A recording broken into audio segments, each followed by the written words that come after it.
Hi folks, welcome back to another little how-to tutorial on the Expedition build. This is my wife's 2011 Expedition EL Limited. It's got the 5.4 Triton motor. So today we're going to be replacing the Upstream O2 sensor on the driver's side. Without further ado, let's get into it, shall we? So first thing you're going to want to do is put it on some ramps or get your jack and jack stands and give yourself a little bit more room underneath. That way we can access that O2 sensor a little easier instead of fighting some clearance there. You are going to want, after doing this, let it sit for about an hour so that the exhaust can cool down. You're not going to have any fun if you're burning your hands and arms on that exhaust manifold and piping. I replaced this one back in November. And now we're replacing this one because it finally went out. So I'll show you how to do it. It's the same process on either one. The downstreams are a lot easier to get to. The upstreams are a little harder because they're tucked up in there, but I'll show you where it is. All right, so after it's been sitting for a good hour, not running, and the exhaust is cooled down, let's crawl underneath. Tools that we're gonna need so far: get yourself your O2 sensor wrench. It's a 7/8 or 22 millimeter. This is just Duralast brand from the AutoZone. It's going to make your life a lot easier. You can also just take a 22 millimeter 7/8 size wrench and cut that open about the same amount and make your own box end that way. Done that before. Saved you some money on a wrench you don't care about. Do yourself also another favor. Get yourself a little handheld torch like this so you can heat up the metal next to the O2 sensor so it breaks the rust free, and maybe some penetrant lubricant like PB Blaster will do you some good. So anyway, let's head underneath. I'll show you what we're going after right now. So that's the front of the vehicle. Here's the driver tire. You're going to come just behind where the catalytic converter is right here.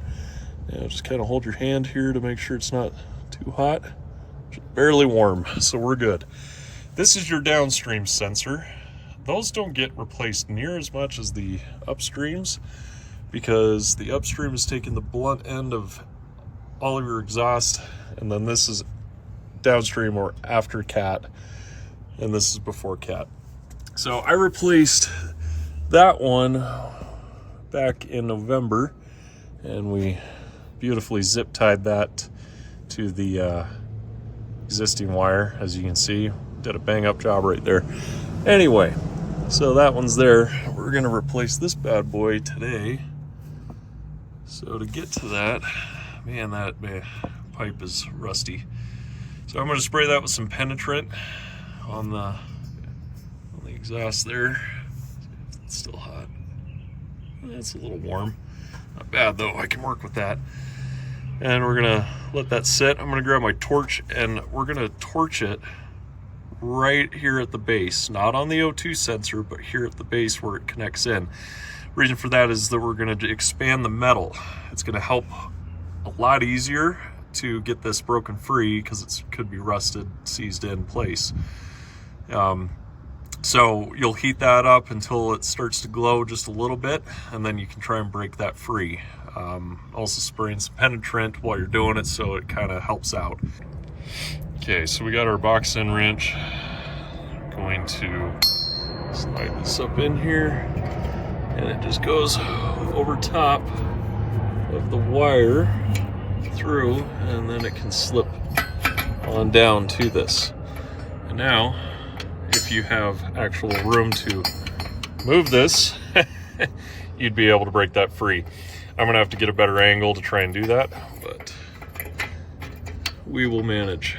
So do the best you can. Be sure not to squish any lines to the tranny, and yeah, it's gonna be fun trying to do this in here.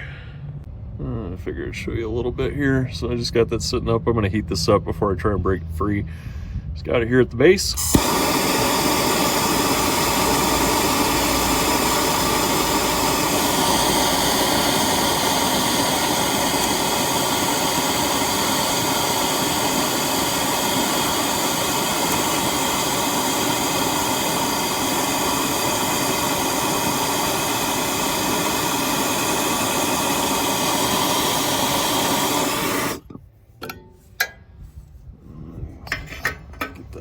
And then we're gonna try and bust this free. Come back to you when I do. Okay, I put all my Ugga strength into it, but as you can see, she is loose. All right, so you got your Upstream O2 sensor there, following the cable, thinking that it's gonna be like jammed up in there somewhere. Well, turns out it's actually that black plug back up in there. That's what this wire, see? Yeah. So we're gonna undo that coupler back there and then just pull the cable out. Do yourself a favor and unhook it from that mount up in there, like pulling this out from it, and then you can actually pinch the coupler a lot easier to get this undone. So once that's unhooked, you can start to twist that out and then pull the whole thing out. We'll put the new one in. The O2 sensor we're going to be using as a replacement is Bosch brand. Part number is 17321. Replace the passenger side, the left side, one with the Bosch as well, and it's been doing great. And then the engine light came on showing that the Upstream driver's side was going bad, so now here we are replacing this. So this is your O2 sensor. This is the new one.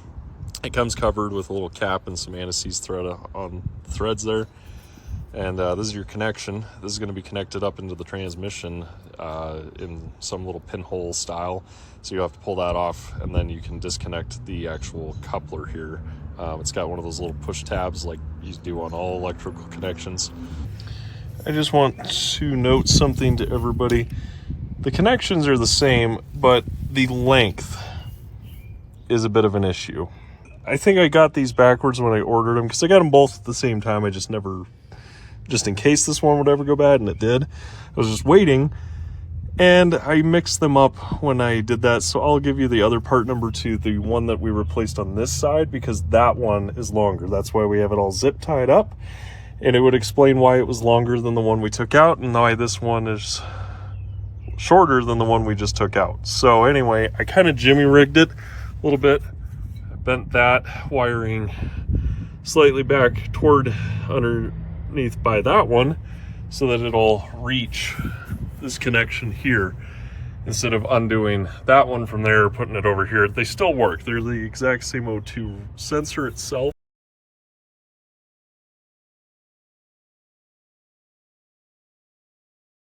I will put up the new part numbers here for everyone, just so they don't run into the same issue. But anyway, I'm just showing you also how I'm jimmy rigging it so it actually works still. And we're just gonna install the new one and put it up out of the way so it doesn't ride against the drive shaft at all. I just stuck my O2 sensor wrench back up in there, and I just tightened that back down by hand. You don't need to get it overly tightened, because once this heats up, the metals will expand and connect to each other. There's proper ways of doing this. I'm just not doing it properly because I am cutting corners right now since we did it on this side. But yeah, just a note, you should have the longer one on the driver's side and the shorter one on the passenger side. That would make more sense. Anyway, hope everyone's having a wonderful day. Okay, so we got the new Upstream, got that routed. I zip tied it up to the other wire up there, got the connection there. I moved this one back. I tried to make it so it didn't kink so much, and tied it down there too, just so it's up out of the way, away from the drive shaft and the exhaust, so it doesn't melt through. That I am happy with. That should be fine. So now I'm going to get my snips and cut off the ends of the zip ties so that I can cut myself terribly next time I'm in here, because that's how I roll. And then I'm going to show you how to clear the code for the O2 sensor. So I ran a health report with my diagnostic tool. It hooks up to the OBD2 sensor reader. So on the PCM, we have bank 2 sensor 1. So this is what I'm talking about. It's that's what's been giving up error, the engine light. Earlier in November, it gave us bank 1, sensor 1. So that means it's passenger side is bank 1, and then sensor 1 is upstream. If it said sensor 2, it's downstream. Bank 2, sensor 1 is driver's side, upstream. So, because like I was saying before, it's reversed than when you're sitting here in the driver's seat.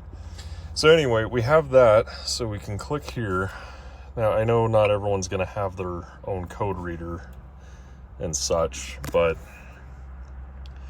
if you know somebody with one to clear your O2 sensor code, please get a hold of them. Otherwise, maybe a auto store will do it for you if you've replaced this. Clear fault memory. Yes. Fault memory completed. Okay, so now we should be good to go. I'm going to shut it off, key out, key back in. I'm going to start it up. That's something else I gotta fix. Now that we've cleared the code, the engine light is off, so we should be good to go. If you have any tips or tricks that would have made this video more helpful or useful, please leave it down in the comments below so that we can help everybody out as much as we can. Please leave us a like and subscribe. It really helps out the channel and the business. That means I can bring more content like this to you. So in the meantime, take care, God bless, peace.